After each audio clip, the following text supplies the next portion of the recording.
નમસ્તે વિદ્યાર્થી મિત્રો. તો લાસ્ટ લેક્ચરની અંદર જે આપણે ભણ્યા હતા કે આદર્શ વાયુમાંથી જે વાસ્તવિક વાયુ છે એ કઈ રીતે વિચલન થાય છે ને એમના આપણે અહીંયા એમનો જે ઝેડ હતો સંકોચનીયતા અવયવ Pv/nRT વાળું પદ અને એમની સાથે આપણે પ્રેશર અને ટેમ્પરેચર પણ ટેમ્પરેચર આપણે જુદા જુદા માટે અહીંયા ગ્રાફ દોરેલો હતો અને તે આપણે સાબિત કરી દીધું હતું કે વાસ્તવિક જે વાયુ છે એ લો પ્રેશર અને હાઈ ટેમ્પરેચર પર આદર્શ વાયુ જેવું વર્તણૂક કરે છે. મતલબ હવે આપણે એટલું સમજી ગયા છીએ કે જે વાસ્તવિક વાયુ છે જે આપણે રિયલમાં આપણી આસપાસ છે O2 N2 આ જુદા જુદા બીજા વાયુઓ એ આદર્શ વાયુથી વિચલન કરે છે. એ તો ધન વિચલન હશે અથવા ઋણ વિચલન છે. તો આપણી પાસે જે આદર્શ વાયુ સમીકરણ છે PV = nRT, મતલબ આમાં પણ વિચલન થતું હોવું જોઈએ. તો વિચલન કયું તો એ તો આપણે જોવાનું છે. તો આપણી પાસે ગતિજ વાદ જે હતો બરાબર ને, પ્રશ્નોના આપણી પાસે એક બે પ્રશ્નો એવા છે કે જે વાયુ શા માટે વિચલન થાય છે તેની પાસે આપણી પાસે આ જ લેક્ચરની અંદર એ જવાબ જોવાનો છે. નંબર 1 ક્વેશ્ચન શું છે કે વિચલન શું કામે થાય છે, વિચલન કેમ, બરાબર, વિચલન થાય છે કેમ ભાઈ આદર્શ વાયુ અને વાસ્તવિક વાયુ બંને સેમ નથી, PV = nRT નું પાલન કેમ નથી કરતા, તો એ છે. બીજો ક્વેશ્ચન એ છે કે કઈ શરતો છે કે વાયુઓ આદર્શ વર્તણૂકથી વિચલન પામે છે, એનું કારણ છે, મતલબ બરાબર ને. ટૂંકમાં બીજું છે કે કેમ આવું થાય છે, આ છે શા માટે બરાબર ને, અને એનું કારણ શું છે એ આપણે આમની અંદર જોવાનું છે. તો બધું આપણે ભણી ગયા છે. કારણ પણ તમને કીધું હતું કે આપણે જે આણ્વીય ગતિજ વાદ ભણેલા હતા બરાબર ને, કે અણુઓનું જે કાઇનેટિક એનર્જી બાબતમાં ભણ્યા હતા, એમાં આદર્શ વાયુ માટે શું કહેવામાં આવે છે કે એમની અંદર અણુ વચ્ચે કોઈ આકર્ષણ હોતું નથી. આ તો આપણે જાણીએ જ છીએ બરાબર ને. નંબર 1 એના જવાબ જ છે. નંબર 1 શું કહે છે કે અણુ કે પરમાણુ વચ્ચે કોઈ પણ પ્રકારનું આકર્ષણ હોતું નથી. આ એનો એક જવાબ છે. સેકન્ડ નંબર શું છે તો યાદ કરો, આપણે કોઈ કન્ટેનરની અંદર ગેસ ભરવામાં આવ્યો હતો, તેમના જે નાના નાના પરમાણુ છે એને શું લીધા હતા, બિંદુવત. શું લીધા હતા, બિંદુવત પરમાણુ ગણવામાં આવ્યા હતા. મતલબ બિંદુવત છે તો આપણે આમનું જે કદ છે એ કેવું હતું, નગણ્ય, મતલબ કદને ગણવામાં આવતું નહોતું. મતલબ જે વિચલન થાય છે એ બે પદની અંદર વિચલન થાય છે. nRT તો સેમ જ રહેવાના છે, પ્રેશર અને વોલ્યુમની અંદર વિચલન તમને જોવા મળે છે. તો એમના જવાબ છે કે વાયુ અણુ વચ્ચે આકર્ષણ બળો હોતા નથી એટલા માટે વિચલન થાય છે. નંબર 2 બીજું શું કારણ છે કે વાયુએ રોકેલ જે અવકાશ છે અથવા એમના જે પરમાણુઓ છે આપણે કેવા લઈએ છીએ, સરખામણીમાં એકદમ નગણ્ય લઈએ છીએ, એટલા માટે વિચલન જોવા મળે છે. ઘણા બધા વૈજ્ઞાનિકોએ આ વિચલનને આ સૂત્ર દ્વારા સાબિત કરવાનો પ્રયત્ન કર્યો કે પ્રેશરની અંદર જે ભૂલ આવે છે એ પ્રેશરના પદને સુધારી દઈએ અને વોલ્યુમની અંદર જે નગણ્ય ગણવામાં આવે છે એમને સુધારી દઈએ. એટલે પણ આ તો કોના માટે છે, આદર્શ વાયુ માટે. પણ જ્યારે આ જ વસ્તુ વાસ્તવિક વાયુ માટે ગણતરી કરવામાં આવે છે ત્યારે પ્રેશર અને કદમાં જે ભૂલ છે એ સુધારવાનું કાર્ય કોણે કર્યું છે, વાન ડર વાલ્સે, બરાબર છે. અને વાન ડર વાલ્સે એક નવું જ સૂત્ર આપ્યું. મતલબ નવું મતલબ કયું છે તો કે પ્રેશરના પદને સુધારી દીધું અને કદના પદને એમણે સુધારી દીધું. કઈ રીતે તો જો આ બે જ વસ્તુ અહીંયા આપણે કન્ટેનરની અંદર દોરીએ છીએ. આ બે વસ્તુ અહીંયા દોરીએ છીએ. એકની અંદર આપણે વાસ્તવિક વાયુ ભરીએ છીએ અને બીજાની અંદર આપણે આદર્શ વાયુ ભરીએ છીએ. તો જોઈએ, આમની અંદર આપણે ભરી દઈએ છીએ કન્ટેનરની અંદર આદર્શ વાયુ. તો આદર્શ વાયુના પરમાણુ કેવા લેવામાં આવે છે, બિંદુવત લેવામાં આવે છે અને એમનું જે કદ છે કેવું છે, નગણ્ય, બરાબર. મતલબ આમને જ તમે એક જગ્યાએ ભેગા કરી દેશો. આમની જાગૃતિ હું અહીંયા નીચે બતાવું છું. આ બધા જ પરમાણુને એક ખૂણાની અંદર ભેગા કરી દેશો તો આ કદને આખા કન્ટેનરની સાપેક્ષમાં કેવું ગણવામાં આવશે, નગણ્ય, મતલબ ગણતરીમાં લેવામાં આવતું નથી. તો એ ભૂલ શેમાંથી, કદમાં, બરાબર ને. પણ આ છે આદર્શ વાયુ. વાસ્તવિક વાયુ આવા છે નહીં. બીજી વસ્તુ કે આમના જે અણુ છે આ બંને વચ્ચે કે આ બંને વચ્ચે કોઈ આકર્ષણ હોતા નથી, મતલબ ફ્રીલી મૂવમેન્ટ કરે છે. એટલા માટે જ કીધું હતું કે કન્ટેનરની અંદર જ્યારે વાયુઓને ભરવામાં આવે છે ત્યારે પૂરા કન્ટેનરનું કદ ધારણ કરે છે. કારણ કે કેમ, આકર્ષણ છે નહીં. આ વસ્તુથી વિરુદ્ધ કોણ છે, વાસ્તવિક વાયુ, રિયલ ગેસ. રિયલ ગેસમાં આવું છે નહીં. તો કેમ નથી? તો કે એમની અંદર જે વાયુઓના અણુઓ ભરેલા છે એકબીજા વચ્ચે શું હોય છે? આકર્ષણ હોય છે. એની પાછળનું જવાબદાર કારણ કોણ છે? તો કે વાયુઓનું પ્રવાહીકરણ. વાયુ અવસ્થામાંથી પ્રવાહી અવસ્થા થવા માટે પરમાણુઓને ક્યાં આવવું પડશે? ભેગા થવું પડશે, અને પરમાણુ ભેગા થશે મતલબ એમની વચ્ચે આકર્ષણ છે. હવે કદની બાબતમાં વાત કરીએ તો આદર્શ વાયુની જેમ નથી.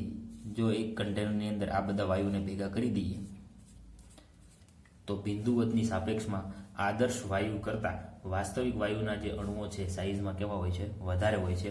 એટલે આ કદને તમે પૂરા કન્ટેનરની સાપેક્ષમાં અવગણી શકો નહીં, અવગણી શકાય નહીં. હવે વસ્તુ સમજો. પ્રેશર, બરાબર. અહીંયા આપણે વાન ડર વાલ્સનું સમીકરણ લખશું, એમણે જે સુધારો કર્યો છે. પ્રેશરમાં શું પ્રોબ્લેમ થયો? તો કે આદર્શ વાયુ બરાબર શું થાય? તો કે PV = nRT. પણ અહીંયા કોઈ પ્રેશર લાગતું નથી. અંદર પ્રેશર કયું ગણવામાં આવે છે? તો માત્ર આદર્શ વાયુનું પ્રેશર કયું? તો કે જે દિવાલ પર પરમાણુઓ અથડાય છે ત્યારે જે પ્રેશર, ત્યારે જે દબાણ ઉત્પન્ન થાય છે એ જ ગણતરીમાં લેવામાં આવે છે. પણ રિયલ ગેસમાં કેવું છે? તો કે આ એક પણ પરમાણુ, આદર્શમાં એક પણ પરમાણુ વચ્ચે કોઈ આકર્ષણ હોતું નથી. સાઈડમાં આકૃતિ દોરું છું. માનો કે આ આદર્શ વાયુ છે, એની દિવાલ છે આ કન્ટેનરની. પરમાણુઓ અંદર તો કોઈ અથડાતા છે જ નહીં, કારણ કે એકબીજા વચ્ચે કોઈ આકર્ષણ નથી. દબાણ ક્યારે માપવામાં આવે? કે આ પરમાણુ જ્યારે કન્ટેનરની દિવાલ સાથે અથડાય ત્યારે જે દબાણ ઉત્પન્ન થાય એ દબાણ અહીંયા મૂકવામાં આવ્યું છે, પ્રેશર. બરાબર. વિચલન શું કામે થયું? તો કે રિયલ ગેસનો જો આ પરમાણુ હોય, બરાબર, હું અહીંયા રિયલ ગેસનો પરમાણુ દોરી દઉં. આ છે કન્ટેનરની દિવાલ, આ છે રિયલ ગેસ, બરાબર. આ રિયલ ગેસ. રિયલ ગેસની અંદર આ તો હોય જ છે કે પરમાણુ જ્યારે દિવાલ સાથે અથડાશે ત્યારે પ્રેશર ગણતરીમાં લેવામાં આવે છે. આદર્શની અંદર કન્ટેનરમાં કોઈ પ્રેશર હોતું નથી, કારણ કે પરમાણુ અથડાતા નથી, ખુલ્લા રખડે છે. પણ વાસ્તવિક વાયુ છે એ દિવાલ સાથે તો અથડાશે, સાથે સાથે શું કરશે? તો કે એમની વચ્ચે શું છે? આકર્ષણ. મતલબ આ જે પરમાણુ છે આમને પોતાની તરફ આકર્ષિત કરશે, આ પરમાણુ આમને પોતાની તરફ આકર્ષિત કરશે, એટલે ત્યાં પણ અથડામણ થશે. એટલે અંદર પણ પ્રેશર જનરેટ થાય છે, અંદર દબાણ ઉત્પન્ન થશે. શું ઉત્પન્ન થશે? અંદર દબાણ જોવા મળશે. તો આદર્શ વાયુની અંદર માત્ર એક જ દબાણ ગણતરીમાં લેવામાં આવ્યું. એ કયું છે? જે દિવાલ સાથે અથડાવીને ઉત્પન્ન થાય છે એ. જ્યારે વાસ્તવિક વાયુની અંદર બહારનું પ્રેશર તો છે પણ અંદરનું પણ ગણતરીમાં લેવું જોઈએ, બરાબર ને? એટલે પ્રેશરના પદમાં શું થઈ? ભૂલ. અને આ ભૂલ કોણે સુધારેલી છે? તો કે વાન ડર વાલ્સ. સમજ પડી? આદર્શ વાયુને આપણે એવું સમજી લીધું હતું કે અંદરના પરમાણુનું આકર્ષણ હોતું નથી. આકર્ષણ નથી તો અંદર કોઈ અથડામણ નથી, અથડામણ નથી તો અંદર કોઈ પ્રેશર નથી. મતલબ કન્ટેનરની અંદર દબાણ કેવું છે? 0. મતલબ અંદરની કોઈ ગણતરી થઈ જ નહીં. માત્ર દિવાલ પર જે પ્રેશર લાગે છે એ પદ અહીંયા મૂકી દીધેલું છે. પણ વાસ્તવિક વાયુનું જ્યારે, આ તો એક થિયોરિટિકલ ટોપિક છે, જ્યારે પ્રયોગ દ્વારા સાબિત થઈ ગયું કે ભાઈ વાસ્તવિક વાયુ જે રિયલમાં એક્ઝિસ્ટ કરે છે, જે વાતાવરણની અંદર છે, એમની અંદર તો એકબીજા વચ્ચે આકર્ષણ છે. તો આકર્ષણના લીધે પરમાણુ અથડાય છે, અને અથડાવાના લીધે કન્ટેનરની અંદર પણ દબાણ ઉત્પન્ન થાય છે. અને એ જ પરમાણુ જ્યારે દિવાલ સાથે અથડાશે ત્યારે પણ અહીંયા તમને પ્રેશર જોવા મળશે. એટલે શું થયું? વિચલન. જેવું આપણે ધાર્યું હતું એવું નીકળ્યું નહીં. એટલે પ્રેશરના પદમાં શું થયું? વિચલન. હવે માનું છું ત્યાં સુધી તમને સમજાઈ ગયું છે. તો વાન ડર વાલ્સે એના જે સમીકરણ આપ્યું, સમીકરણ પછી લખશું, એમણે પ્રેશરના પદમાં કરેક્શન કરી દીધું, મતલબ સુધારી દીધું. અને એમણે પ્રેશરને આપણે કહી શકીએ કે પ્રેશર જે આપણે આદર્શ લઈએ છીએ, બરાબર ને? આ કયું છે? આદર્શ. તો પ્રેશર આદર્શ, બરાબર ને, એ વાસ્તવિક વાયુ કરતા, વાસ્તવિક જે છે એમના કરતા કેવું રહેવું? વધારે લેવું પડશે. એટલે એમણે પદમાં સુધારો કરીને શું લખ્યું? એ n²/v². એ n²/v². મતલબ આ જે પદ આવ્યું એ તમે આદર્શની જગ્યાએ મૂકી શકવાનું છે, કારણ કે વિચલન થયું છે. આદર્શ વાયુ માટે તો કમ્પ્લીટ છે, પણ વાસ્તવિક વાયુ માટે જોવા જઈશું તો આ પદ યોગ્ય નથી. તો જે વધારાનું પ્રેશર આવ્યું એ અહીંયા લખેલું છે, બરાબર છે. હવે કદની બાબતમાં જોવા જઈએ તો કદ તો તમે સીધી રીતે જ કહી શકો, કારણ કે અહીંયા આપણે આદર્શ વાયુમાં શું કીધું છે કે કદને ગણવામાં આવતું નથી, મતલબ એમણે શું મૂકી દીધું વી. આ થઈ ગઈ થિયોરિટિકલ વાત. પણ પ્રાયોગિક વાત કરવા જઈએ તો વાસ્તવિક વાયુમાં કદને ગણવામાં આવે છે, બરાબર ને? કદને ગણવામાં આવે છે. કયું કદ ગણવામાં આવશે? તો પૂરા કન્ટેનરનું. હવે સમજો, અહીંયા માનો કે કન્ટેનરની સાઇઝ કેટલી છે? વી. કદ આપણે લઈ લઈએ વી. હવે એમાં પરમાણુની સાઇઝ કેટલી છે? તો કે એ તો ન ગણીએ છીએ, પરમાણુની સાઇઝ ગણતરીમાં લેવામાં આવતી નથી, અને માત્ર પદ ટોટલ ગેસ કેટલા ભાગની અંદર મૂવમેન્ટ કરે છે એ પદ અહીંયા મૂકી દીધું. કયું? વી. પણ તમે વાસ્તવિકની અંદર જોવા જાઓ તો આ કન્ટેનરની સાઇઝ પણ વી છે, કદ, બરાબર ને? પણ એમની અંદર પરમાણુની સાઇઝ એટલી મોટી છે કે એમને આપણે એક ખૂણાની અંદર ભેગા કરી દઈએ તો એ જગ્યાને આપણે અવગણી શકતા નથી. તો કદ કયું ગણવામાં આવશે? કે જ્યાં પરમાણુ ખુલ્લેઆમ ફરી શકે એ કદ ગણતરીમાં લેવામાં આવે છે. પણ આ જગ્યા જુઓ તમે, અહીંયા એવી જગ્યા છે કે પરમાણુ ભેગા કરી દીધા છે, તો એ જગ્યા પરમાણુને હલનચલન માટે મળતી નથી. એટલે કે પૂરા કન્ટેનરમાંથી આટલી જગ્યાને બાદ કરવી પડશે. તો એ જગ્યા કઈ બાદ કરી? બી. આ જગ્યાનું બી કરી દઉં, બરાબર ને? આ કદ બી છે, પરમાણુની સંખ્યા, બરાબર. હવે મોલની સાપેક્ષમાં ગણતરી કરવા જઈએ તો અહીંયા શું આવે? એન બી. એન કોના માટે છે? મોલ માટે.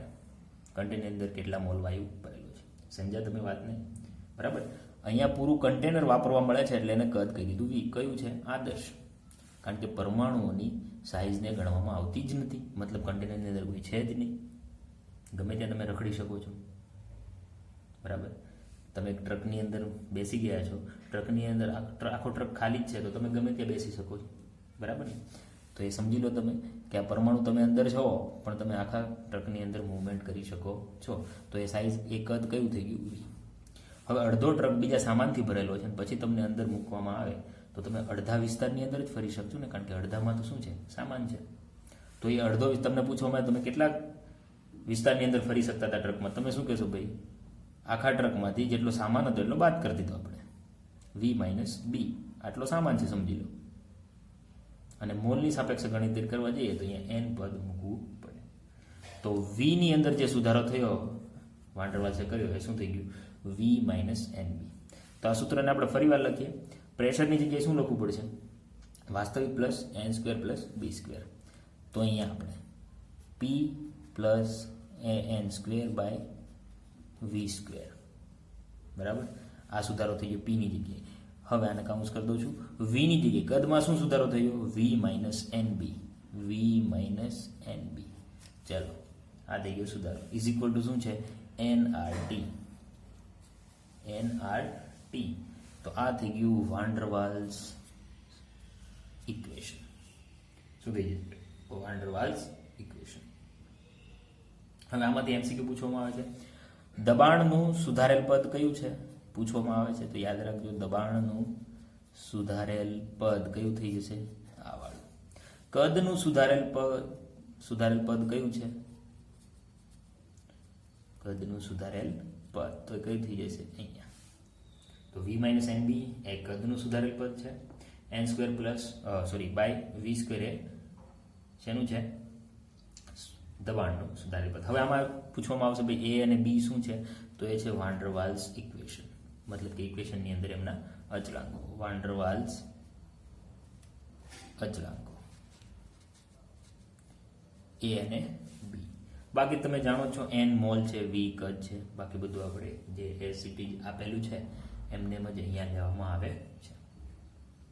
હવે અહીંયા બે પદ બીજી પણ વાત થાય. ઝેડ ઇઝ ઇક્વલ ટુ આપણે જાણીએ છીએ, બરાબર ને?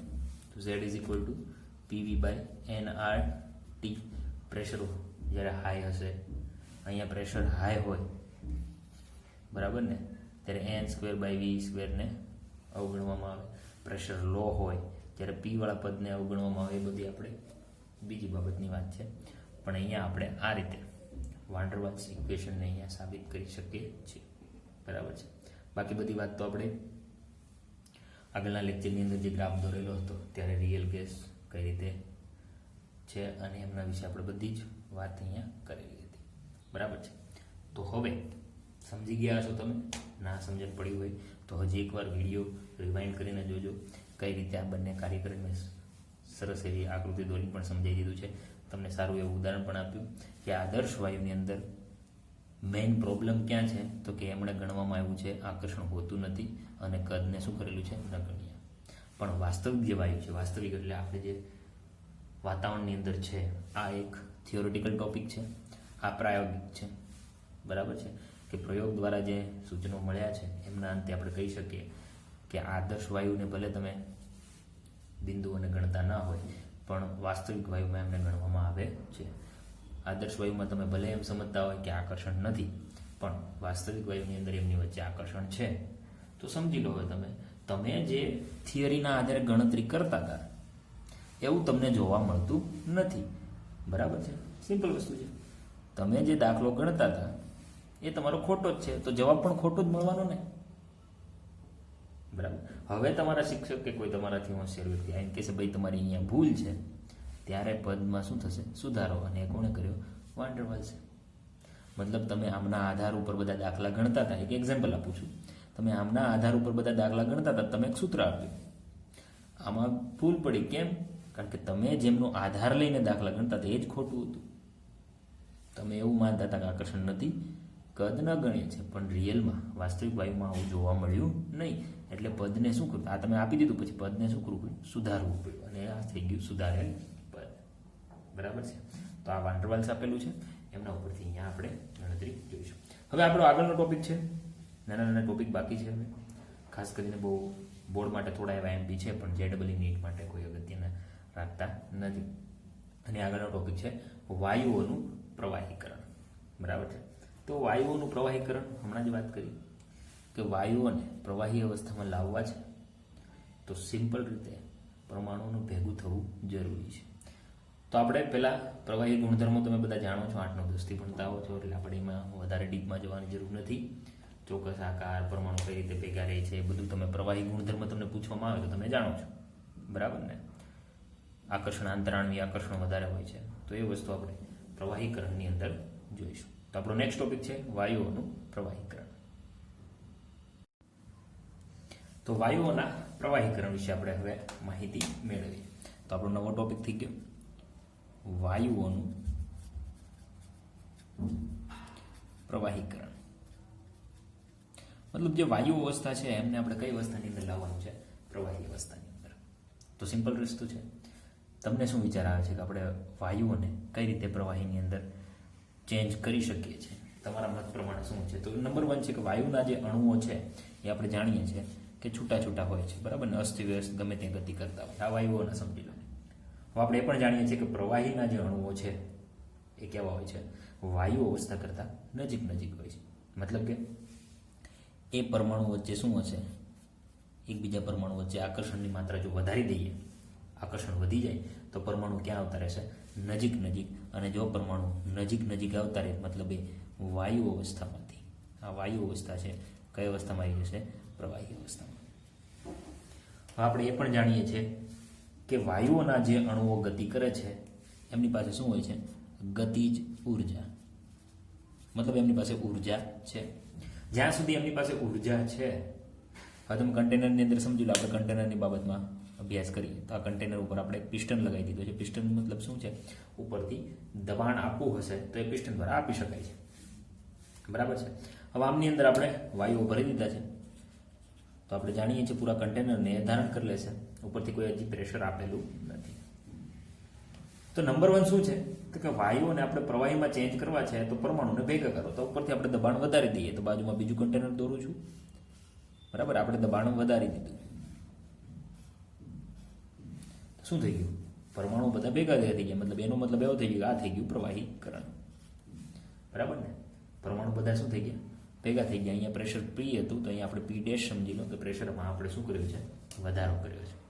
પણ એ વસ્તુ છે કે જેવો તમે પાછું પિસ્ટનને ઉપર મારી દેશો તો નીચેથી વાયુઓ પાછા હતી એની એ જ અવસ્થામાં આવી જશે. મતલબ પ્રવાહીની અંદર એ સ્ટેબલ રહેતા નથી. કેમ? તો કે ભાઈ માત્ર દબાણ વધારવાથી નહીં. દબાણ વધારશો તો વાયુઓ ભેગા થશે, વાત સાચી છે, પણ વાયુઓ પાસે એમની પાસે પોતાની ઉર્જા છે. કે એ ભેગા રહેશે નહીં. આપણે જાણીએ છીએ જેમ ઉર્જા વધારે હશે એમ સ્થાયીતા કેવી હશે? ઓછી. તો ઉર્જા પણ ઓછી કરવી પડશે. મતલબ ખાલી દબાણ વધારવાથી નહીં, તો દબાણ વધારવું તો પડશે. એક પદ તો ફરજિયાત છે કે વાયુમાંથી પ્રવાહી અવસ્થાની અંદર જવું હશે તો દબાણ તો વધારવું જ પડશે, કે પરમાણુઓને ભેગા લાવવા પડશે. પણ એમની પાસે જે ઉર્જા છે એમાં પણ શું કરવો પડશે? ઘટાડો. એટલે કે નંબર 2 જે પદ છે શું થઈ જશે? તાપમાન. તાપમાન શું કરવું પડશે? ઘટાડવું પડશે. તો દબાણ વધારો, તાપમાન ઘટાડો. તાપમાન ઘટાડશો એટલે ઉર્જામાં શું થયો? ઘટાડો. બરાબર છે. તો દબાણ વધારવાથી પરમાણુઓ ભેગા આવશે. તાપમાન ઘટાડવાથી પરમાણુઓ જેની પોતાની જે ઉર્જા છે, ગતિજ ઉર્જા, એમાં શું થશે? ઘટાડો. મતલબ એક વખત ભેગા થઈ ગયા ફરી એ અલગ થવાનો પ્રયત્ન કરશે નહીં, જ્યાં સુધી તમે ફરી બહારથી તાપમાન આપશો નહીં ત્યાં સુધી. તો આવો જ અભ્યાસ સૌ પ્રથમ એક વૈજ્ઞાનિક છે એન્ડ્રુઝ નામનો, બરાબર, એમણે કાર્બન ડાયોક્સાઇડ ઉપર આ પ્રયોગ કરેલો. પછી એમને જાણવા મળ્યું કે બધા જ વાયુઓ, જે વાસ્તવિક વાયુ છે, એ કાર્બન ડાયોક્સાઇડની માફક જ વર્તન કરે છે. મતલબ દબાણ વધારતા અને તાપમાન ઘટાડતા બધા વાયુઓને પ્રવાહીમાં રૂપાંતરિત કરી શકાય છે. તો સૌ પ્રથમ વૈજ્ઞાનિકે અભ્યાસ કર્યો હતો, એનું નામ છે એન્ડ્રુઝ, જેમણે કોના ઉપર અભ્યાસ કર્યો હતો? કાર્બન ડાયોક્સાઇડ ઉપર. બરાબર છે. તો બંને અવસ્થા એટલે કે પ્રવાહી અને વાયુમય અવસ્થામાં પદાર્થમાં દબાણ અને કદ એમણે ગ્રાફ દોર્યા. સંબંધોની માહિતી કાર્બન ડાયોક્સાઇડ ઉપર જુદા જુદા તાપમાને એમણે મેળવેલી. પાછળથી એમને જેમ થયું કે જાણવા મળ્યું કે વાસ્તવિક વાયુઓ પણ કાર્બન ડાયોક્સાઇડની માફક જ વર્તન કરે છે. બરાબર છે. તો એન્ડ્રુજે જે નોંધ્યું છે કે ઊંચા તાપમાને સમતાપ, આપણે એ પણ જાણીએ છીએ કે આદર્શ વાયુ અને વાસ્તવિક વાયુ ક્યારે બંનેનું મૂલ્ય સમાન થાય. તો આપણે વાસ્તવિક વાયુ છે એ આદર્શ વાયુની જેમ વર્તન ક્યારે કરે છે તો એ જાણવું જરૂરી છે. નીચા દબાણે ઊંચા તાપમાને. આપણે આગળ જ લખાયું હતું LPHT, low pressure high temperature. તો બાજુમાં આપણે ગ્રાફ દોરીએ જેથી આપણે વધારે સમજ પડે. ગ્રાફ છે એન્ડ્રુઝનો, અને શું કીધું છે કે નીચા દબાણે અને ઊંચા તાપમાને વાસ્તવિક વાયુ, અહીંયા લખી દઉં છું, વાસ્તવિક વાયુ કોના જેવું વર્તન કરે છે? આદર્શ જેવું. તો બસ આમના ઉપરથી જ એમણે ગ્રાફ દોરેલો છે, અને ગ્રાફ ઉપરથી અમને માહિતી મળી કે વાયુઓને તમે પ્રવાહીની અંદર રૂપાંતર કરી શકો છો. બરાબર છે. તો ગ્રાફની શરૂઆત કરીએ. એક્સ ઉપર આપણે દબાણ લઈશું. એન્ડ્રુજે જે ગ્રાફ દોરેલો છે દબાણ વર્સિસ કદનો, તો આ થઈ ગયું આપણું વાય અક્ષ, એક્સ અક્ષ. થોડું ઊંચું લઈએ છીએ. અહીંયા આપણે લઈ લઈશું દબાણ, અહીંયા આપણે લઈ લઈએ કદ.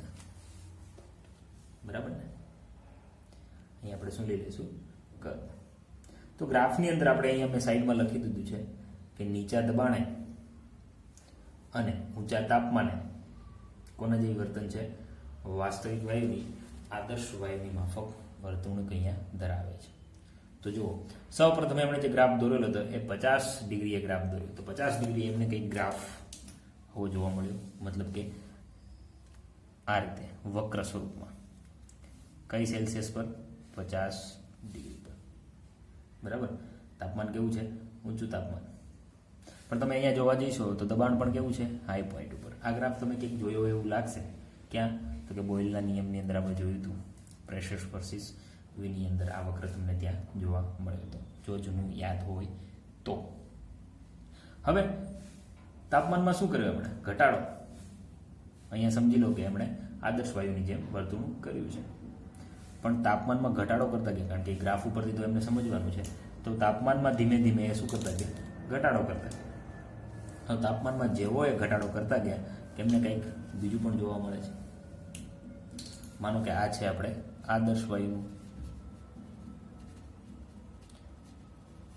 આદર્શ વાયુ ઊંચા તાપમાને કોના જેવું વર્તન કરશે? વાસ્તવિક વાયુ, આદર્શ વાયુ લખ્યું જ છે અહીંયા ઊંચા તાપમાન. પણ તાપમાનમાં ઘટાડો કરશો મતલબ શું થઈ જશે? વિચલન તમને જોવા મળશે. તો એમણે તાપમાનમાં ઘટાડો કર્યો તો એમને થોડું વિચલન જોવા મળ્યું, એટલે એવું કંઈ વધારે છે નહીં. તો આ રીતે હાઈ પ્રેશરનો ગ્રાફ છે અહીંયા, બરાબર. પછી એમને થોડું અહીંયાથી શું જોવા મળ્યું? વિચલન. આ જે ગ્રાફ છે અહીંયા લખી દઉં છું, કેટલા અંશ સેલ્સિયસ ઉપર છે? 31.1 અંશ સેલ્સિયસ ઉપર તમને જોવા મળે છે. પછી બીજા ગ્રાફ ધીમે ધીમે એમણે તાપમાન ઘટાડતા ગયા અને નવા નવા ગ્રાફ બનાવતા ગયા. તો ફરી એમને બીજો પોઈન્ટ મળે છે અહીંયા. પણ પછી એમણે જોયું કે એક પોઈન્ટ પછી આ જે પોઈન્ટ છે એ પોઈન્ટ પછી વિચલન તો જોવા મળે જ છે. આ આદર્શ વાયુ જેવું છે, તો જેમ તમે તાપમાનમાં ઘટાડો કરશો એમ શું થયું, આદર્શ વાયુમાંથી વિચલન.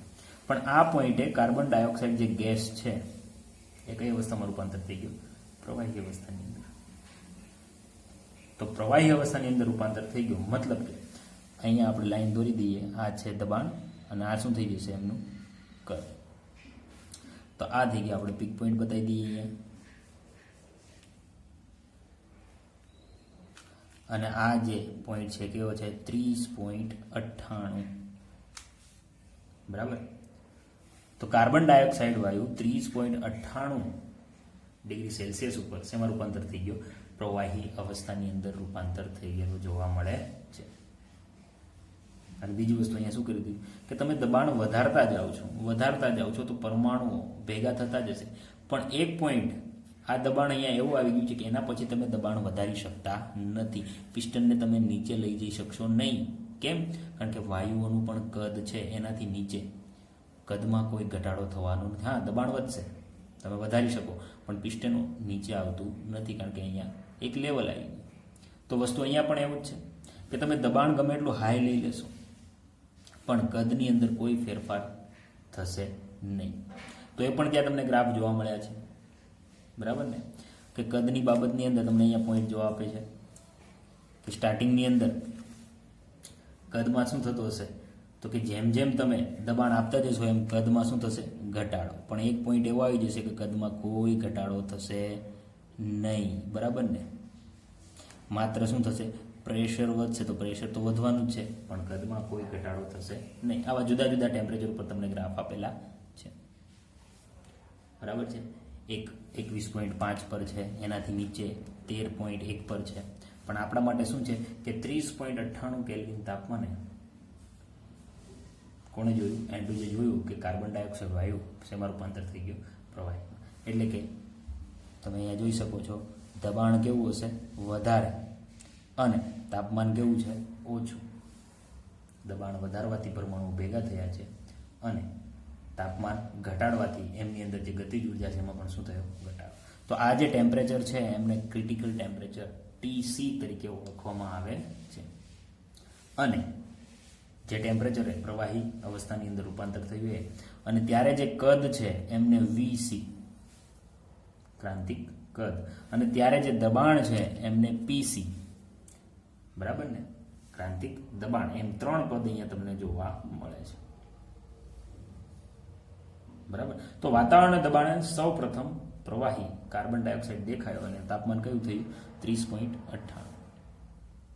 તાપમાને કાર્બન ડાયોક્સાઇડને શું કહેવામાં આવશે, ક્રાંતિક તાપમાન. તો તમે એક વ્યાખ્યા આપી શકો છો કે જે તાપમાને વાયુઓ પ્રવાહી અવસ્થાની અંદર રૂપાંતર થાય એ તાપમાનને ક્રાંતિક તાપમાન તરીકે ઓળખવામાં આવે છે.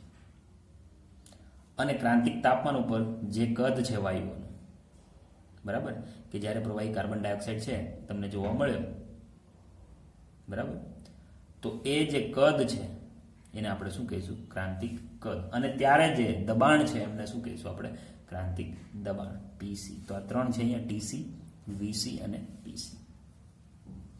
આ રીતે વાયુનું પ્રવાહીકરણ તમને જોવા મળે છે. તો જુદા જુદા તાપમાને હરેકના વાયુના પ્રવાહીકરણના TC, VC અને PC ના મૂલ્યો અલગ હોય છે અને તમને બુકની અંદર એમનું કોષ્ટક આપવામાં આવેલું છે, બરાબર છે. તો આ રીતે વિચલન તો આપણે જાણીએ છીએ, ઝેડના મૂલ્યો પર આધાર રાખે, બરાબર. ઝેડ આપણે સંકોચનીયતા અવયવ પણ ધ્યાનમાં લીધો હતો. તો આ રીતે કે વાયુઓ અને પ્રવાહીઓને આ રીતે કંઈક સંબંધ છે કે વાયુમાંથી પ્રવાહીમાં રૂપાંતર થઈ જાય છે. તો તમે જોવા મળે કે પ્રવાહી અને વાયુમય અવસ્થા વચ્ચે શું છે, કંઈક સંબંધ, કંઈક કન્ટિન્યુઅસલી લેવા મળી છે કે વાયુમાંથી પ્રવાહીની અંદર રૂપાંતર થઈ જાય છે. એટલા માટે વાયુ અને પ્રવાહીના મિશ્રણને અથવા એ બંને પદને આપણે કેવા, દ્રવ તરીકે ઓળખીએ છીએ.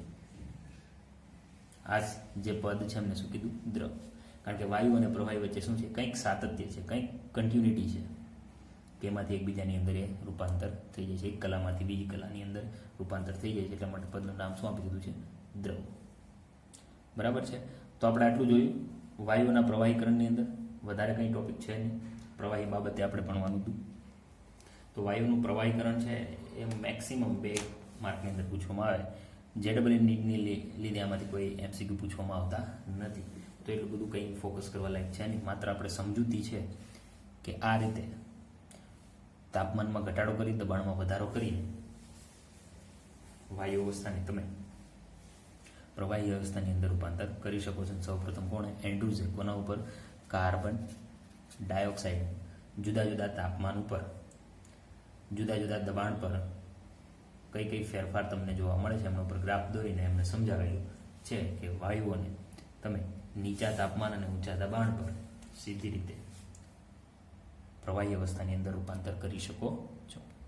તો આ ચેપ્ટરને લગતા હવે 2 પોઈન્ટ બાકી છે, તો આપણે નેક્સ્ટ એ પણ ભણી લઈશું. બરાબર છે. તો નેક્સ્ટ આપણો ટોપિક છે બાષ્પ દબાણ, અને એના પછીનો આપણો લાસ્ટ ટોપિક રહેશે સ્નિગ્ધતા. તો આ જે પ્રવાહીથી જે ચાલુ થાય છે બધા પ્રવાહીના ટોપિક છે. વાયુ અવસ્થાની વાત અહીંયા પૂરી થઈ ગઈ છે. બાષ્પ દબાણ એ પણ પ્રવાહીનું જોવા મળશે. પણ કેમ અહીંયા કીધું કે પ્રવાહી અને વાયુ વચ્ચે કંઈક સાતત્યપણું છે, એટલા માટે એનું નામ શું આપી દીધું? દ્રવ. એટલા માટે વાયુનું ચેપ્ટર છે એમની અંદર આપણે પ્રવાહી ભણવું પડે છે. જેમ કે આગળ તમે બાષ્પ દબાણની વાત કરશો તો એમાં પણ વાયુની વાત કરવામાં આવશે. બરાબર છે. અહીંયા પણ વાયુની વાત કરી છે. તો આપણો નેક્સ્ટ ટોપિક રહેશે બાષ્પ દબાણ. તો નેક્સ્ટ ટોપિક આપણો રહેશે વાયુઓના પ્રવાહીકરણના વિશે. આપણે બધું જાણી ગયા પછી આપણો નેક્સ્ટ ટોપિક છે હવે બાષ્પ દબાણ શું છે. બરાબર. હવે બધા જે ટોપિક છે મોસ્ટલી ચેપ્ટરને ખતમ કરવા તરફ આપણે આગળ વધી રહ્યા છીએ, અને નાના નાના પોઈન્ટ છે, અને આ બધા જ ગુણધર્મો કોના છે? પ્રવાહીઓ. તો માની લો કે આપણે અહીંયાથી હવે વાયુનું કામ અહીંયા પૂરું કરી દઈએ છીએ. મતલબ થોડો સંબંધ રહેશે વાયુ સાથે, પણ વાયુની બાબતની અંદર પૂરો બાષ્પ દબાણ ટોટલી કોનો ઉપર આવી જશે? પ્રવાહી અવસ્થા ઉપર. પ્રવાહી અવસ્થાની અંદર બાષ્પ દબાણ કઈ રીતે કાર્ય કરે છે એમની અહીંયા વાત કરીએ. સિમ્પલ 4 કે 5 મિનિટનો ટોપિક છે. બાષ્પ દબાણ કોને કહેશું? તો બંને શબ્દને જો આપણે અલગ પાડી દઈએ, બાષ્પ દબાણ, બાષ્પ દ્વારા ઉત્પન્ન થતું દબાણ. કઈ રીતે? તો એક પ્રયોગ કરીએ જેનાથી આપણે વધારે સમજ પડે. જેમ કે એક બંધ પાત્રની અંદર, શબ્દો બોલું છું એ સાંભળજો. બંધ પાત્ર, ખુલ્લું પાત્ર રાખવાનું નથી.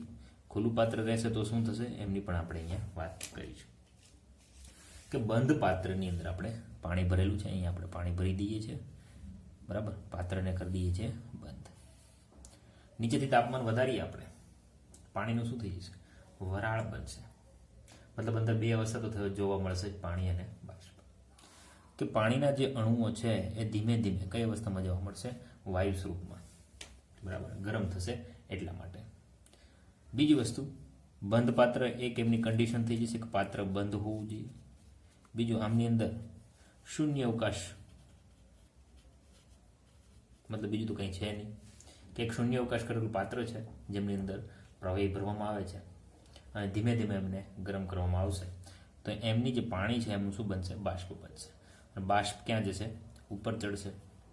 બાષ્પ ધીમે ધીમે ક્યાં જશે? ઉપર ચડશે. હવે આપણે જાણીએ છીએ કે બાષ્પ ઠંડી પડે તો ઉપરનો જે આપણે ટોપિક ભણી ગયા છે વાયુનું પ્રવાહીકરણ, એ બહુ દૂર નથી ગયો ટોપિક, આપણે જાણીએ જ છીએ. બરાબર ને? તો જેમ બાષ્પ ઠંડી પડશે તો વળી પાછું એ બાષ્પ અવસ્થાનું શેમાં રૂપાંતર થઈ જશે? પ્રવાહી અવસ્થામાં. મતલબ એક રેશિયો કન્ટિન્યુ ચાલુ રહેશે. પાણી એટલે કે જે પ્રવાહી અવસ્થા છે એમનું બાષ્પ અવસ્થામાં, બાષ્પ અવસ્થાનું ફરી પાછું પ્રવાહી અવસ્થામાં. કારણ કે જે બાષ્પના અણુઓ છે ઉપરની દિવાલ છે જે આપણે ઢાંકેલું પાત્ર છે, સાઈડ પાત્રની જે દિવાલ છે એમની સાથે અથડાઈને શું કરશે? ઠંડા પડશે અને ફરી પાછા વાયુ અવસ્થામાંથી પ્રવાહી અવસ્થાની અંદર રૂપાંતર થશે.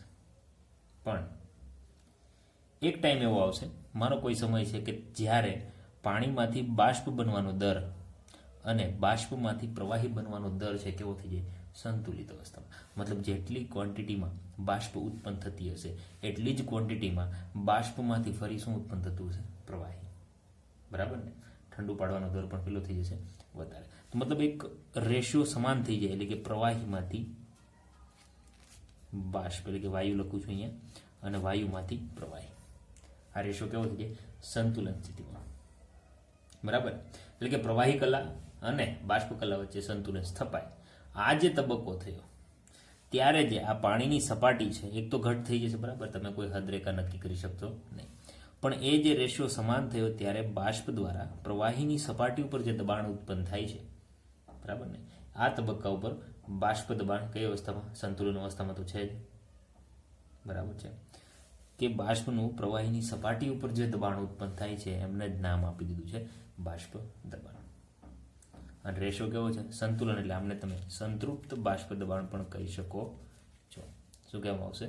સંતૃપ્ત બાષ્પ દબાણ, અથવા સંતુલન સ્થિતિમાં છે તો તમે સંતુલન બાષ્પ દબાણ પણ કહી શકો છો. વ્યાખ્યા સમજાણી તમને? કે પ્રવાહી અને વાયુ કલાની સંતુલન સ્થિતિએ વાયુઓનું પ્રવાહીની સપાટી પરનું જે દબાણ છે એમને શું કહેવામાં આવશે? બાષ્પ દબાણ. બરાબર છે.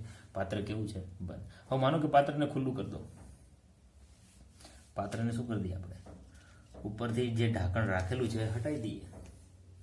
ઉપરથી ઢાંકણ જો હટાવી દઈશું, પાત્ર ખુલ્લું થઈ જશે. મતલબ જે ગરમી આપવામાં આવે છે વાતાવરણ સાથે એમનો સંબંધ થઈ જશે. આ પાત્ર છે, બરાબર છે. અહીંયા પાણી ભરી દીધું છે, પાત્રને કરી દીધું ખુલ્લું. બરાબર. આ પોઈન્ટને હું જે કહેવા માંગુ તમે જાણો છો, મતલબ ઉકાળવાની વાત કરવાની છે. બંધ પાત્રની અંદર પાણી ઉકળતું નથી, માત્ર શું થશે? બાષ્પ અવસ્થાની અંદર રૂપાંતર થશે. તો જ્યારે પ્રવાહીને ખુલ્લા પાત્રમાં ગરમ કરવામાં આવશે ત્યારે પાણી શું થશે? ઉકળશે. અને એને આપણે શું કહીએ છીએ? ઉત્કલન. ઉત્કલન બિંદુની વાત નથી કરતો, ઉત્કલન કહું છું, એટલે ઉકળવું. પ્યોર ગુજરાતીમાં શું થશે? ઉકળવું. કે પાણીનું શું થઈ જાય? ડાયરેક્ટલી એમાંથી વરાળ જતી રહે. અને વરાળ બધી ક્યાં જતી રહેશે? વાતાવરણમાં. પાછી આવતી નથી. અહીંયા શું થશે? પાછી આવી જશે. પાણીની ક્વોન્ટિટીમાં કોઈ ઘટાડો થશે નહીં. અહીંયા કોઈ પાછું નહીં આવે. પાણીને તમે ઉકાળ્યા જ રાખશો તો બધું વાતાવરણની અંદર જતું રહેશે. તો જ્યારે પ્રવાહીને ખુલ્લા પાત્રમાં ગરમ કરવામાં આવે છે ત્યારે સપાટી પરથી પ્રવાહીના શેમાં રૂપાંતર થઈ જશે? બાષ્પ અવસ્થાની અંદર. બરાબર છે. તો એ જે તાપમાન પર ઉકળવા મળે છે એ તાપમાનને શું કહેવામાં આવે છે? ઉત્કલન બિંદુ. પણ આની એની પ્રોપર વ્યાખ્યા નથી. પ્રોપર વ્યાખ્યા શું થશે? કોઈ પણ પ્રવાહી ક્યારે ઉકળશે?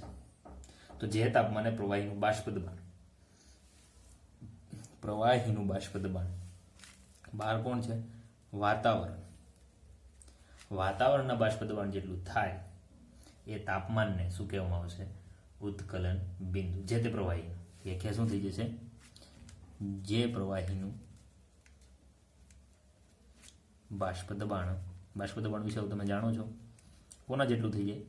વાતાવરણનું બાષ્પ દબાણ કેટલું છે? મોસ્ટલી આપણે 1 વાતાવરણ દબાણ લઈએ છીએ. વાતાવરણના બાષ્પ દબાણ જે પ્રવાહીનું બાષ્પ દબાણ વાતાવરણના બાષ્પ દબાણ જેટલું થાય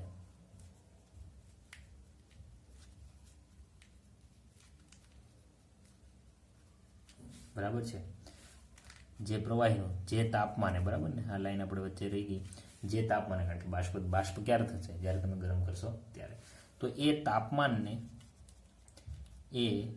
તાપમાનને ઉત્કલન બિંદુ કહે છે. શું કહેવામાં આવશે?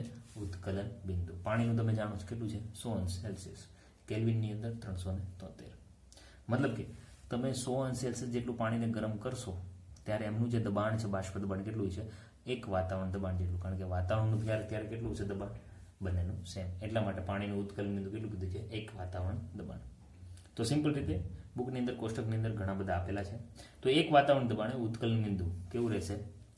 સામાન્ય ઉત્કલન બિંદુ. ક્યારે? 1 વાતાવરણ પર સામાન્ય ઉત્કલન બિંદુ. બરાબર છે.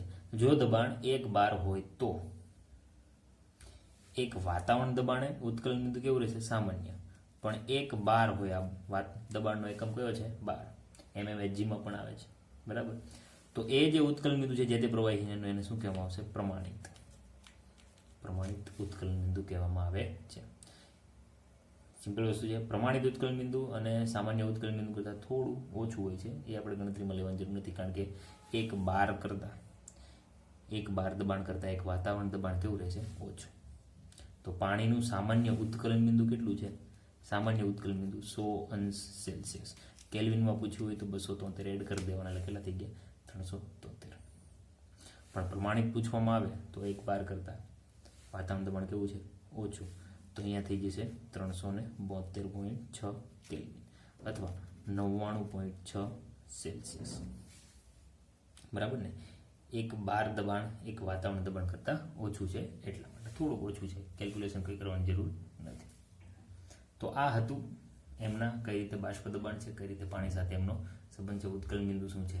હવે આપણે જાણીએ છીએ, બધા પ્રયોગ કરેલા છે કે તમે કોઈ પહાડ ઉપર, હિલ સ્ટેશન ઉપર હોય તો ત્યાં પાણી ફટાફટ ઉકળે છે. કેમ? કારણ કે જેમ જેમ આપણે ઉપર જઈએ છીએ એમ દબાણમાં શું થાય છે? ઘટાડો. મતલબ વાતાવરણ દબાણ છે એ ઘટશે તો પાણી, માનો કે અહીંયા એક વાતાવરણ દબાણ છે જમીન પર, સમુદ્રી સપાટીએથી ઊંચાઈ માપવામાં આવે છે, તો જમીન ઉપર આપણે પાણી ગરમ કરીએ છીએ તો વાતાવરણનું દબાણ એક વાતાવરણ અને બાષ્પ દબાણ પણ એક વાતાવરણ જેટલું થશે ત્યારે ઉત્કલન બિંદુ થશે. પણ તમે પહાડ ઉપર જશો તો વાતાવરણ દબાણ કેવું છે? ઓછું, તો પાણી તરત ઉકળવા મળશે. બરાબર છે. એટલે જ્યારે ટેકરી ઉપર જઈએ છીએ ત્યારે નીચા તાપમાને પણ પાણી ઉકળે છે. પ્રેશર કુકરનું તમે ઉદાહરણ લઈ શકો કે ખોરાક રાંધવા માટે આપણે પ્રેશર કુકરનો ઉપયોગ કરીએ છીએ. બરાબર છે. પછી હોસ્પિટલની અંદર જે વાટકાપના સાધનો છે, બરાબર, એને ઓટોક્લેવમાં જંતુમુક્ત કરવામાં આવે છે, એ પણ એક બાષ્પ દબાણને રિલેટેડ છે. બરાબર. આ રીતે બાષ્પ દબાણ શું છે, બસ એમની થોડી માહિતી આપવા નથી, એટલે આપણે પ્રવાહીનો એક ટોપિક અહીંયા પૂરો થાય. હવે આગળ બીજો ટોપિક છે અને એ છે પૃષ્ઠતાણ. પૃષ્ઠતાણ શું છે એ પણ સમજવું જરૂરી છે. તાણ મતલબ આપણે જાણીએ છીએ તણાવ, માનસિક ચિંતા જે આપણે થાય છે, માનસિક ટેન્શન. તાણ મતલબ ટેન્શન. પૃષ્ઠ એટલે શું થઈ જશે? સપાટી. તો વસ્તુ યાદ રાખો, સપાટી પરનું ટેન્શન. શું યાદ રાખવાનું છે? સપાટી પરનું ટેન્શન. સિમ્પલ છે, કોઈ અગત્ય એટલું બધું કે ગોખવું પડે એવું નથી. આપણે એમની આકૃતિ દ્વારા સમજી લઈએ એટલે બધું જ તમને અહીંયા સમજાય છે. બરાબર. અહીંયા જ આકૃતિ દોરી દઈએ છીએ, ફટાફટ સમજી લઈએ. જો માનો કે આપણે એક પાત્રની અંદર પાણી ભરી દઈએ છીએ. આ પાણીની મેં પહેલાં સપાટી કરી દીધી કારણ કે આપણે વાત કરવાની છે પૃષ્ઠ તાણ. આમાં પણ શબ્દને અલગ કરો. પૃષ્ઠ એટલે સપાટી, તાણ એટલે ચિંતા. મતલબ કોઈ પણ પ્રવાહી છે એમને પૃષ્ઠ ઉપર કંઈક ચિંતા છે. એ પૃષ્ઠ ઉપર શું ચિંતા છે એ જ આપણે જોવાની છે. હવે સમજી લો, અલગ અલગ થોડું દોરીએ જેથી તમને વધારે સમજ આવે કે સપાટી ઉપર પણ પાણીના પરમાણુ હશે. અહીંયા પાણીના પરમાણુ છે તો ગોળ ગોળ બતાવું છું, આ સપાટી પરના પરમાણુ છે. બરાબર. અને એક પરમાણુ અહીંયા બતાવું છું સપાટીની અંદરનો. મતલબ ગ્લાસની અંદર પાણી ભરેલું છે તો સપાટી ઉપર છે, આ થઈ ગઈ એમની સપાટી. ટેન્શન ક્યાં છે? સપાટી પર. અંદર કોઈ ટેન્શન નથી. કેમ? કારણ કે અંદરનો જે પરમાણુ છે, આમને અહીંયા ઝૂમ કરીને બતાવું છું, મતલબ વધારે ફોકસ થાય, અહીંયા મોટો બતાવો. આ અંદરનો પરમાણુ છે, એમને અહીંયા બતાવેલું છે. તો અંદરનો જે પરમાણુ છે એમની આજુબાજુમાં બીજા પ્રવાહીના પરમાણુઓ હશે, ઓલવેઝ આજુબાજુમાં છે જ. બરાબર છે. તો એમને આ પરમાણુને બધી બાજુથી આકર્ષણ લાગે છે. બધા પરમાણુ એમને પોતાની તરફ આકર્ષિત કરે છે, મતલબ એક બળ લાગે છે. તો બધી બાજુથી જો સમાન બળ લાગતું હોય તો ટોટલ બળ કેટલું થઈ જશે? 0, શૂન્ય. મતલબ એમની ઉર્જા કેવી થઈ ગઈ? શૂન્ય. અને આપણે જાણીએ છીએ ઓછી ઉર્જા વધારે સ્થાયીતા. કેમિસ્ટ્રીમાં ઓછી ઉર્જા વધારે સ્થાયીતા. મતલબ જે સપાટીની નીચેના પરમાણુઓ છે એ બધા કેવા છે? સ્થાયી. અને સ્થાયી રહેવું કોને ના ગમે? બધાને સ્થાયી થવું છે. વાતને સમજો. અંદરના ભાગની અંદર જે પરમાણુઓ છે બધી બાજુથી આકર્ષણ બળ લાગવાને કારણે એમનું ટોટલ એનર્જી કેવી થઈ જાય છે? શૂન્ય. જેથી એ કેવા છે? વધુ પડતા સ્થાયી. મતલબ એમને કોઈ ચિંતા છે નહીં. ટેન્શન ક્યાં છે? હવે આટલી વાત ઉપરથી તમે સરફેસની કહાની સમજી ગયા છો કે સરફેસ ઉપર જે આ પરમાણુ છે એમને અહીંયા સાઈડમાં ઝૂમ કરીને બતાવું છું. ઓકે. હવે આ જે પરમાણુ છે એમને માત્ર આકર્ષણ બળ ક્યાંથી લાગવાનું છે? નીચેની તરફથી. કારણ કે ઉપર તો કોણ છે? વાતાવરણ.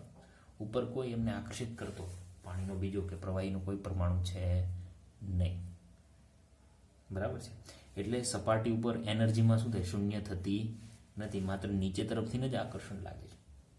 હવે નીચે તરફથી આકર્ષણ લાગશે તો નીચેનો પરમાણુ નીચે તરફ એટલો બધું ના ખેંચી લે.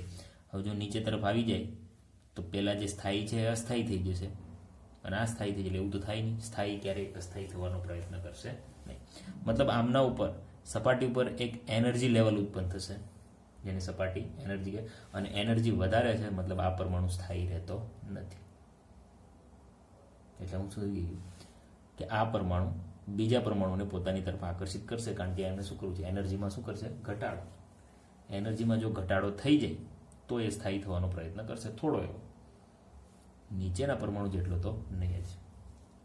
તો વાતને સમજો કે સપાટી ઉપરના જે પરમાણુ છે એમને આકર્ષણ એક તરફથી જ લાગતું હોવાથી અહીંયા એનર્જી વધારે હોય છે, તેથી સ્થાયીતા ઓછી હોય છે, બરાબર છે.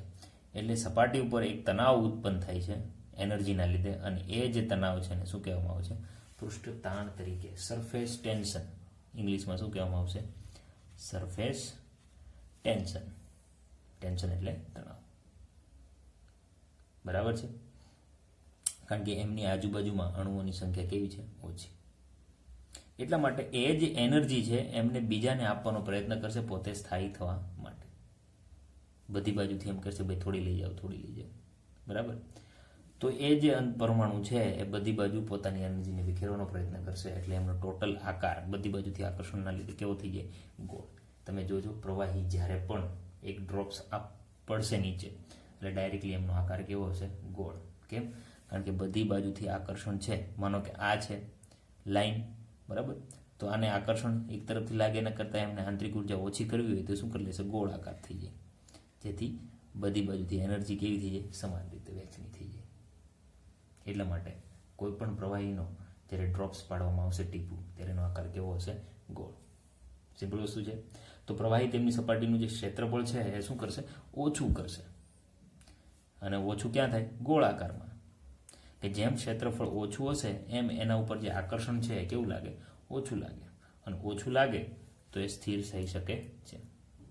તો ક્ષેત્રફળ ઓછું કરવાના વલણ તરફ આગળ વધે છે. સપાટી પરના અણુઓ ચોખ્ખું નીચે લાગતું બળ કેવું કરે છે? અનુભવે છે, બરાબર ને. અને ક્ષેત્રફળ ઓછું કરશે એટલે ટોટલ એનો આકાર કેવો થઈ જાય? ગોળ. અને સ્થાયીતામાં શું થાય? ધીમે ધીમે વધારો. ફરી વાર કહું છું, એટલે જ હરેક પ્રવાહીનું ડ્રોપ્સ કેવા આકારનું હોય છે? ગોળ આકારનું હોય છે. તો સમજી લેજો, ક્ષેત્રફળ ઓછું કરવાના ચક્કરમાં એમનો આકાર કેવો થઈ જશે? ગોળ, બરાબર છે. જેમ કે અહીંયા આપણે એક આકૃતિ દોરીએ. હવે સપાટી પરનો અણુ છે તો એમના ઉપર આજુબાજુના પરમાણુ પણ આકર્ષણ લગાડતા હોય. તો માનો કે આ લંબગોળ આકારમાં છે, અહીંયા પ્લસ ચાર્જ સમજી લઈએ, અહીંયા માઇનસ. તો બધી બાજુથી આવું આકર્ષણ લાગતું હશે તો ક્ષેત્રફળ ઓછું કરીને કેવું થઈ જાય? એકદમ ગોળ થઈ જાય. આકર્ષિત થયેલું હશે, બધી જ દિશામાંથી આકર્ષણ લાગે તો વધારે મજા આવે, બરાબર છે. આ છે પૃષ્ઠતાણનો મેઇન ટોપિક, મેઇન સિદ્ધાંત તમે કહી શકો. ઓકે, તમે કાચ જોઈ લો, ઉદાહરણમાં આપણે ઘણા બધા છે. તો પૃષ્ઠતાણ પ્રવાહીની સપાટી પર એના જે લંબ સ્વરૂપમાં છે એમને ગ્રીક અક્ષર ગેમા તરીકે ઓળખવામાં આવે છે. તેમના પરિમાણ અને બધું તમને બુકમાં આપેલું છે. કેજી એમના એકમો છે, એસઆઈ એકમનું ન્યૂટર છે, ન્યૂટન, મીટર, ઇન્વર્સ, કેટલા પ્રમાણમાં એમના લાગે છે એમના ઉપર છે. જ્યારે સપાટી નિમ્નતમ હશે ત્યારે એમનો આકાર કેવો છે? ગોળાકાર. એટલે ગોળાકાર આકારને સંતોષે, બરાબર છે. કાચનું ઉદાહરણ જોઈ લો. કાચનું તમે કોઈ પણ કપ લઈ લો તો એમનો જે શેપ છે મોસ્ટલી કેવો હશે? ગોળ. કારણ કે કાચ એક શું છે? સમજી લેજો, આભાસી ઘન. કાચને તમે ઘન અવસ્થાની અંદર ગણતરી કરવામાં આવતી નથી, આભાસી છે. મતલબ સમજો ને, કારણ કે લિક્વિડ જ છે. લિક્વિડમાંથી એમને ઠંડુ પાડીને શું કરવામાં આવે છે? સોલિડ સ્વરૂપમાં ફેરવવામાં આવે છે. એટલે કાચની જે સપાટી છે એમને લીસી બનાવવા માટે શું કરશે? ગરમ કરશે. ગરમ કરશે એટલે પરમાણુઓ આ રીતે પ્રવાહી અવસ્થામાં અવતરશે. પ્રવાહી અવસ્થાની અંદર આવું પૃષ્ઠતાણ ઉત્પન્ન થશે, જેથી જે કાચનો કોઈ પણ કપ લઈ લો એમના હેન્ડલ છે કેવા થઈ જશે? ગોળ. જેથી આપણે એમની ધાર આપણે ટચ થાય નહીં. એમની બધી ધારો કેવી થઈ જાય? લીસી થઈ જાય. બીજું, તમે કાચનું કોઈ પણ એક પ્રવાહી ઉદાહરણ જોવું હોય તો જૂનો કાચ બારીની અંદર લગાવેલો હોય આ રીતે, તો 10 વર્ષ 12 વર્ષની અંદર જોઈશું તો ઉપરનો ભાગ છે એ પતલો થઈ જશે અને નીચેના ભાગની જે સપાટી છે કેવી થઈ જાય? જાડી થઈ જશે. કેમ? કારણ કે કાચ એક લિક્વિડ ગુણધર્મ ધરાવે છે, તો ઉપરના પરમાણુ નીચે ગ્રેવિટેશન, બરાબર ને, આ ગુરુત્વાકર્ષણ બળના લીધે ઉપરના જે પરમાણુઓ છે ક્યાં આવતા રહેતા હશે? સરકીને નીચે.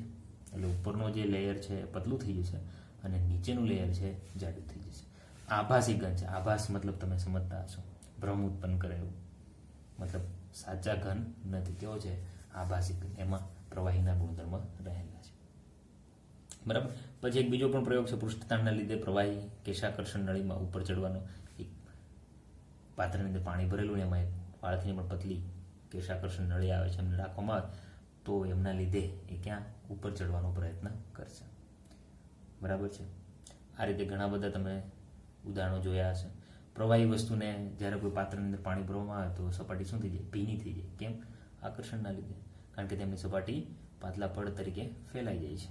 તો કોઈ બાલ્ટીની અંદર ભરી લો, કોઈ ગ્લાસની અંદર પાણી ભરો તો એની સપાટી ભીની કરશે, કારણ કે સ્થાયીતા પ્રાપ્ત કરવાનો પ્રયત્ન કરશે એટલે બીજી સપાટીને પોતાની તરફ આકર્ષિત કરશે.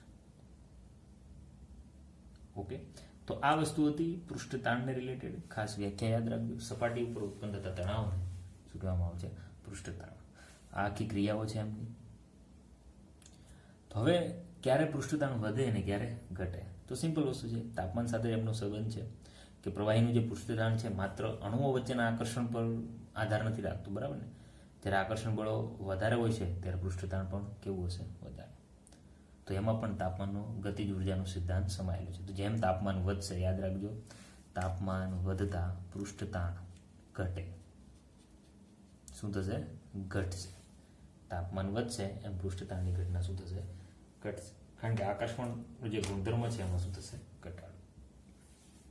ચલો, તો હવે આપણો લાસ્ટ ટોપિક બાકી રહે છે અને એ છે પ્રવાહીનો અલગથી ગુણધર્મ, એને એ છે સ્નિગ્ધતા.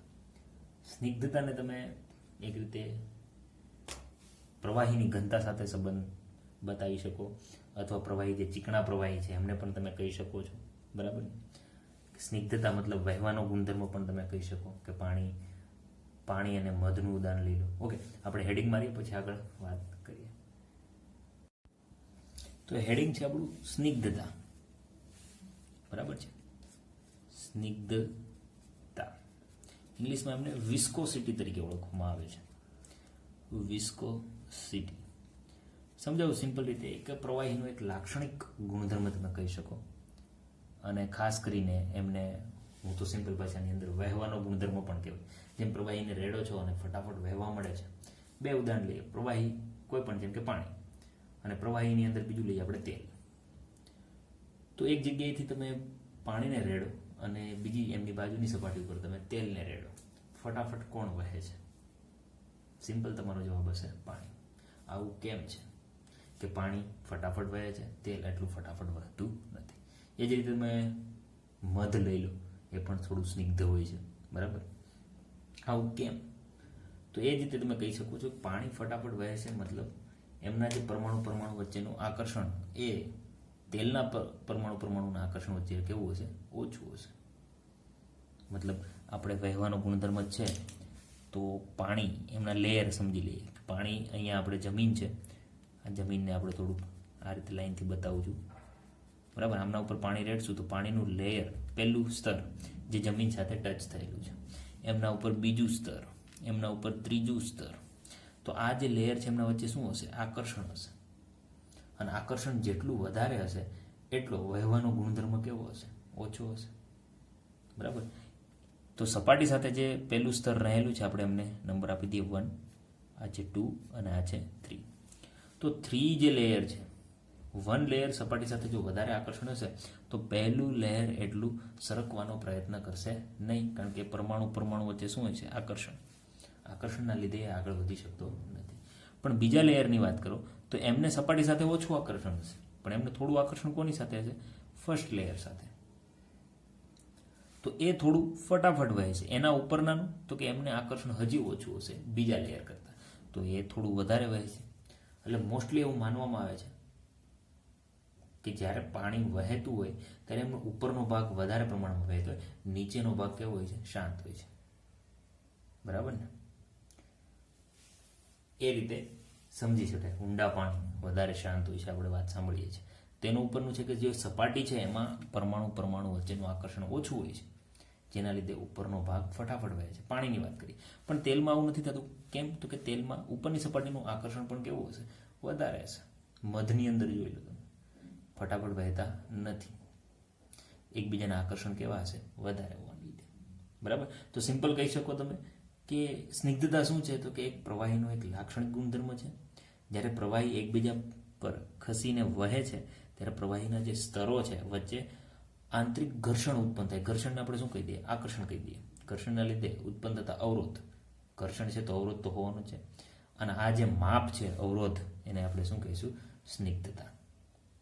અણુઓ વચ્ચે જે આંતરાણુય બળો રાખેલા હોય છે, અંદર છે જો જનરેટ થાય છે, એકબીજા ઉપર એકબીજાને જે સ્તર છે એને ખસવા દેતા નથી. કોણ? આકર્ષણ. અવરોધ ઉત્પન્ન કરે છે. બરાબર છે. તો જ્યારે પ્રવાહી નિશ્ચિત સપાટી પર વહે ત્યારે સપાટીની જે નજીકનું આ સપાટી નજીકનું પહેલું લેયર વધારે આકર્ષણ હશે.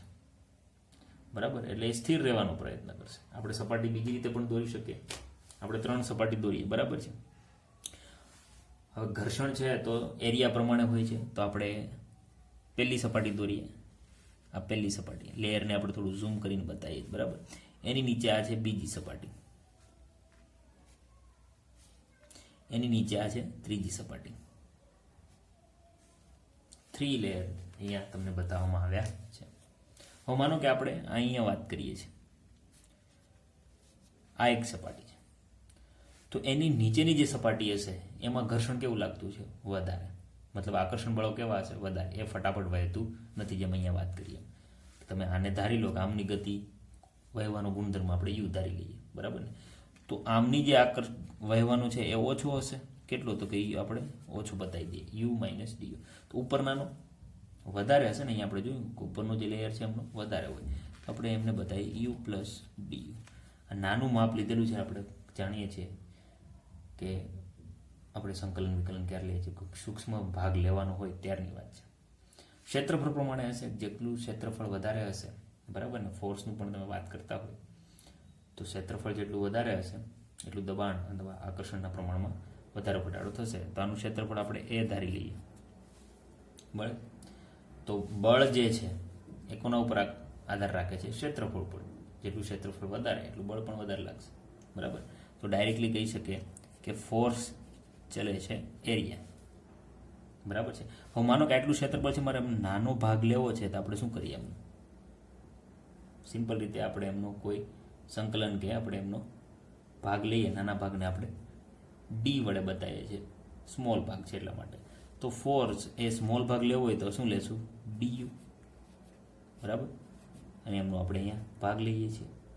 આ જે મૂલ્યથી જે બદલાય છે ડીયુ અપોન ડીઝેડ, એમને પ્રવણતા તરીકે ઓળખવામાં આવે છે. વેગ પ્રવણતા મતલબ નાનો ભાગ. આ આખા ક્ષેત્રફળને લીધો છે, આ એ ક્ષેત્રફળમાં કોઈ નાનો ભાગ લીધો છે, સૂક્ષ્મ ભાગ.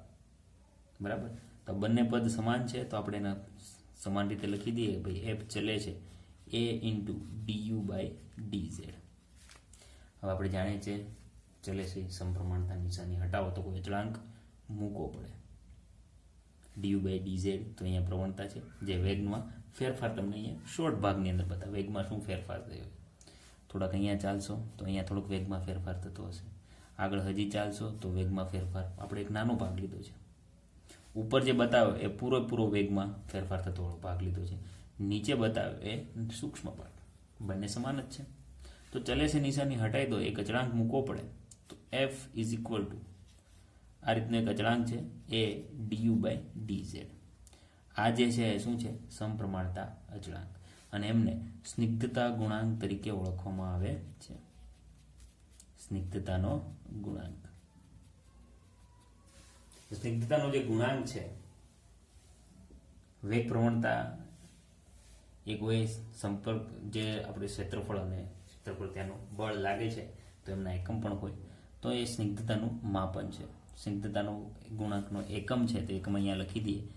એકમ થશે 1 ન્યૂટન સેકન્ડ પ્રતિ ચોરસ મીટર. એટલે આપણે ડાયરેક્ટલી અહીંયા ન્યૂટન મીટર સ્ક્વેર પણ મૂકી શકો છો. ચોરસ મીટર છે એટલે S-2. પાસ્કલની અંદર પણ પૂછવામાં આવે તો પાસ્કલ છે, બરાબર ને? તો એ પાસ્કલ બરાબર 1 kg meter inverse second inverse. CGS પદ્ધતિમાં સ્નિગ્ધતા ગુણાંકનો કેમ? પોઈસલી વૈજ્ઞાનિકના નામ ઉપરથી પોઈસ આપવામાં આવેલું છે અને પણ અહીંયા કન્વર્સેશન આપેલું છે 1 પોઈસ બરાબર એટલે હવે એક ગ્રામ છે તો ગ્રામને તમે કેજીની અંદર પણ કન્વર્ટ કરી શકો છો 10⁻⁻1. બાકી પાછળનું એમને એમ રહેશે. તો તમે સ્નિગ્ધતા એટલે શું છે? વહેવાનો ગુણધર્મ. તો જેટલી સ્નિગ્ધતા વધારે હશે, હવે તમે સમજી ગયા છો, જેટલું બળ વધારે, જેટલો અવરોધ વધારે હશે એટલું પ્રવાહી ધીમે ધીમે આગળ વહે છે. પાણી કરતાં વધારે સ્નિગ્ધ કોણ છે? તેલ. માનું છું ત્યાં સુધી તેલ કરતાં વધારે સ્નિગ્ધ કોણ થઈ જશે? મધ. તો તો જેટલી વધારે સ્નિગ્ધતા, બરાબર, એટલું પ્રવાહી ધીમું વહે છે. બીજું સ્નિગ્ધતા તો કે હાઇડ્રોજન બંધ છે, વાન્ડરવાલ્સ બળો છે, ઊંચી સ્નિગ્ધતા માટે પણ કારણરૂપ છે. વાન્ડરવાલ્સ તો હરેક પરમાણુ વચ્ચે લાગે જ છે, પણ જો હાઇડ્રોજન બંધ આવી જશે તો પણ અહીંયા ગુણધર્મની અંદર થોડો એવો ફેરફાર જોવા મળશે. કાચ, હમણાં જ વાત કરી એમ, સૌથી વધારે સ્નિગ્ધ પદાર્થ કોઈ હોય તો એ કોણ છે? કાચ. કારણ કે એટલું સ્નિગ્ધ છે કે એને આપણે ઘન સ્વરૂપમાં ગણીએ છીએ. સ્નિગ્ધ મતલબ ઘનતા સાથે પણ તમે સંબંધ કહી શકો. તો કાચ એટલો સ્નિગ્ધ છે કે તેના ઘન ગુણધર્મો ઘન પદાર્થ સાથે સામ્યતા ધરાવે છે. કાચનો હમણાં જ વાત કરીએ, વહનનો પણ ગુણધર્મ છે. 10-12 વર્ષ જૂનો કાચ છે તો ઉપરની સપાટી પતલી અને નીચેની સપાટી તમને જાડી જોવા મળશે. તાપમાનની વાત કરીએ તો તાપમાન સાથે પણ સ્નિગ્ધતાનો ગુણધર્મ રહેલો છે. જેમ તાપમાન વધશે એમ સ્નિગ્ધતા ઘટે છે. તો એ પણ યાદ રાખજો, તાપમાન વધે સ્નિગ્ધતા ઘટે. તમારી સામે જ ઉદાહરણ છે તેલ. તેલને જ્યારે ગરમ કરવામાં આવે છે શું થઈ જાય? પતલું પડે છે. તમને એકદમ પાણી જેવું જ લાગશે વધારે પડતું ગરમ કરશું, અને ઘરે પણ આપણે આ જોયેલું છે, બરાબર. તો જેમ તાપમાન વધારશે એમ ઊંચા તાપમાને અણુઓની જે ગતિજ ઉર્જા છે, બરાબર, સ્તરો વચ્ચે એકબીજા પદ પરથી પસાર થવાનો આંતરાણ્ય બળોને ઉપરવટ થઈ જાય છે, મતલબ આકર્ષણ બળમાં શું થાય છે? ઘટાડો. તેથી એ પતલા પડે છે. પતલા પડે છે તો વહેવાનો ગુણધર્મ વધશે. તો તાપમાન વધતા સ્નિગ્ધતા ઘટે છે. તો આજના લેક્ચરની અંદર મોસ્ટલી આપણે પોઈન્ટ બધા કવર કરી લીધા છે. હવે આગળની વાતો નવા ચેપ્ટરની અંદર કરીશું અને નવા લેક્ચરની અંદર.